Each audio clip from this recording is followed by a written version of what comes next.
So when a company announces that first good drill hole, I want to have sort of a good gut feeling that we've got a shot of 1 million ounces at least. Welcome to Proven and Probable, where we deliver mining insights and bullion sales in the form of physical delivery, offshore depositories, and private blockchain distributed ledger technology. Welcome to Proven and Probable. I'm your host, Maurice Jackson. Today we will discuss the correlation between performance and companies that have identified significant new discoveries. Joining us for a conversation is Steve Todoruk of Sprott USA. Mr. Todoruk, welcome to the show, sir.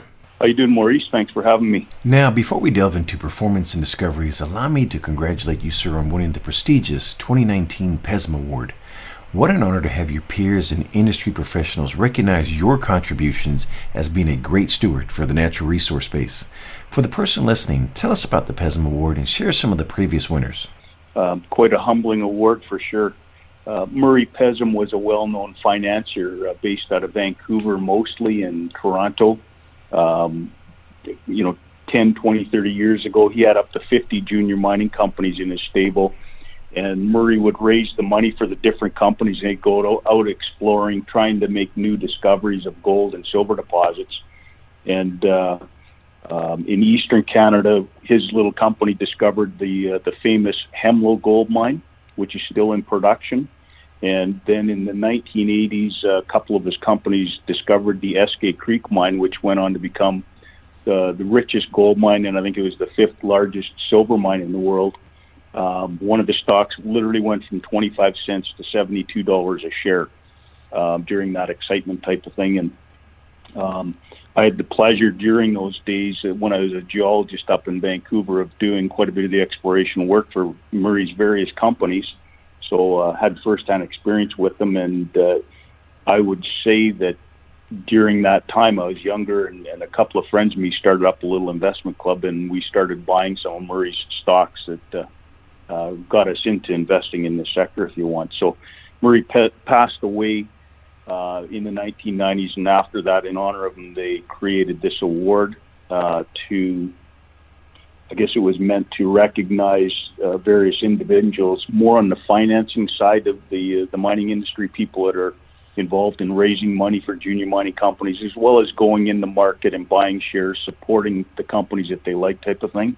Mm-hmm. And that's I'm kind of surprised and very humbled to join that list, because some of the previous winners were obviously Murray Pezim, John Tugnetti of Haywood Securities, Ian Telfer, Ned Goodman, Adolph Lundeen, my boss Rick Rule, Eric Sprott, Mark O'Day, Clive Johnson of B2 Gold, Ron Nedlinski, John McCluskey. So it's a pretty prestigious group of guys there.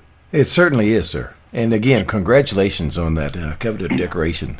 Sir, you're one of Rick Rule's hand-selected investment executives with a proven pedigree of success. Share with us the makeup of your clients and your investment thesis that separates you from your peers. Well, I think my strength is the fact that I'm a geologist. I went to university in Vancouver to study and become a geologist, and then worked in the field for several years for mining companies looking for deposits. And then I transitioned into getting involved in running my own junior mining companies as the president of the 2 junior miners for about 12 or 13 years. And then in 2003, Rick asked if I'd consider crossing the street to become a stockbroker to help pick gold mining stocks for our clients to invest in. So as of today, I've got about 40 years experience. It's all been in the mining industry. I've never done anything else.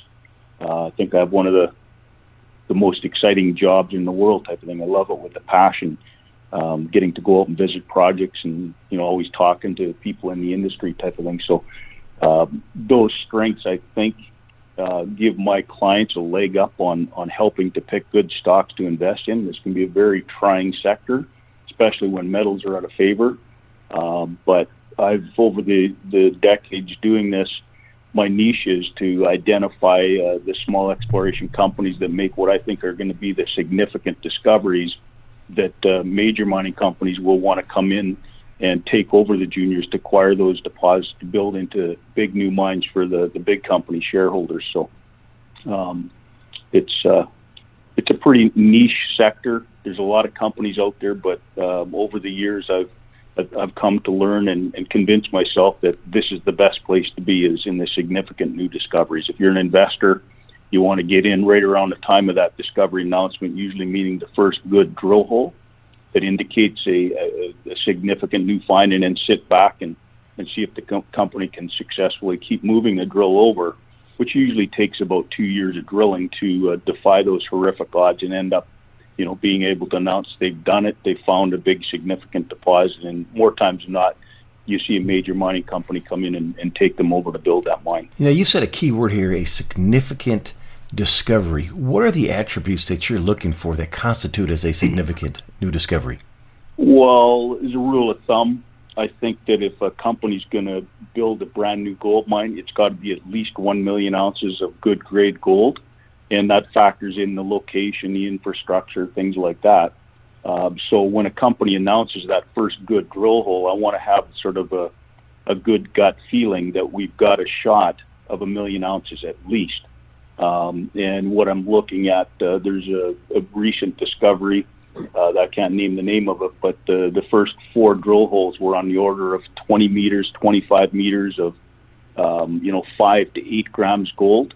20 meters, 25 meters wide is not really wide. That's not the stuff that the giant gold deposits are made out of, but that is the stuff that 1 million ounce deposits are made out of. So, that's kind of what I'm looking for. For the giant deposits, the spectacular discovery back around 2008, a little no-name junior called Aurelian Resources announced one day a drill hole. I think it was about 242 meters of 4 or 5 grams gold, including about 60 meters of around 30 grams gold. That's a giant drill hole. That's the stuff the multi-million ounce deposits are made out of. That kind of a drill hole actually makes my job easier when I see something like that, because big drill holes like that don't tend to be in the middle of small deposits. They tend to be in the middle of the really big to giant ones. Not asking for a shopping list, I just want to know some of the ingredients that have made your clients some handsome returns over the years. Do you have some examples to provide audience members on the merits of adding companies with significant new discoveries to their portfolio? Well, that's a bit of a tricky question. If investors are going to try doing that on their own to identify, significant new discoveries, i.e. looking for that first drill hole in a news release headline, that's tough if you're not a geologist. For me, it's second nature type of thing. There are a number of current significant discoveries. To my standards, I'm quite happy. My clients are almost full right now. If there's a brand new good looking discovery announced tomorrow, I have a bit of a problem, because my clients don't just continuously send money into me. They tend to say, okay, sounds nice, Steve, what do we sell to fit that in? And it's almost to the point where I like the ones we have. It better be really good if I'm going to say, let's sell some of one of our current positions. This has certainly been an eye-opener and is quite intriguing. Before we close, what keeps you up at night that we don't know about? My hockey team, the Chicago Blackhawks. They won 3 Stanley Cup championships, and as a result of being serially successful, they had to let their good players go. Disappointing to hear. I'm not a hockey fan, but I tend to be inclined to Detroit teams. I always like the Detroit Pistons, the Detroit Lions, don't laugh, and the Tigers. And I'll go with Red Wings, although I'm not a hockey fan. Last question. Go ahead, sir. They had a great team yesterday. I'm pretty, what keeps me awake at night? Not much. I sleep pretty good. I believe gold is going higher. I'm not a raging gold bull. When I started working for Rick 16 years ago, gold was $425 an ounce. It's almost $1,700 today. From the simple geological perspective, there's lots of gold deposits out there to find yet, but they're getting harder and harder to find, mostly meaning they're getting deeper and deeper. That means that if investors, for whatever reason, want gold in their life or in their portfolio, they're going to have to pay the going rate for it. Mining companies are not going to dig gold out of the ground, losing money just to give people gold. Mm-hmm. So, as a general, and then you add in all the other reasons why gold probably continues to go up, like it has the last 16 years. So, in general, I feel good about investing in this sector. I think it'll always be around in a good place for a portion of investors' investing dollars. pretty happy overall. Last question, sir. What did I forget to ask? Who's going to make the next significant discovery? I don't know. We'll have to wait and see. You never know. You can never predict, but that's what I do every day when I get up. First thing is today the day that some no-name junior has announced a good-looking discovery. If you could pinpoint, if you were to say, generally speaking, geographically, is there a region that you kind of has your attention at least? I would absolutely love a giant gold discovery in the Carlin Trend in Nevada by a little junior. Everybody loves Nevada. Everybody knows all about the Carlin Trend there. That's where the giant gold deposits are that Newmont and Barrick own. The problem is that they've had all the real estate tied up for 50 years.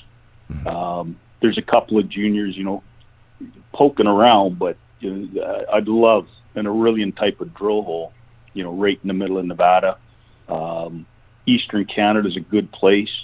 Australia, we've got two very nice looking gold discoveries happening down there. I love Australia. Just touching on that, for the last 3 years, in my books, I would say that there's been a lot more money spent in Australia exploring, spending money drilling than there has been in Canada, the U.S., and we hadn't really seen any significant discoveries, but all of a sudden here we're starting to see the rewards of spending all that money with, significant new discovery by Rio Tinto, their Waianu copper gold discovery. BHP's announced a newish Olympic Dam type of discovery down their big Olympic Dam mine. And then on the juniors, I can't mention the two that referred to a few times here, but a couple of nice looking discoveries. So that's good to see. I love Australia. In general, I want a low risk country. Mining companies are trying to reduce their overall risk profile by shedding some of their, riskier mines, non-core assets, and trying to acquire those mines where their shareholders feel more comfortable. Mr. Todoruk, for someone listening that wants to further today's discussion, how may they get in contact with you? You can give me a call in our California office at 1-800-477-7853 or email me at my address, stodoruk@sprottglobal.com. Sir, allow me to ask you this. If someone has a natural resource-based portfolio that they like to have graded, can they contact you and have that graded, sir? Yeah, by all means. It doesn't take me long at all, and happy to chat about them. And for our audience members, please make sure you put in the subject line, proven and probable.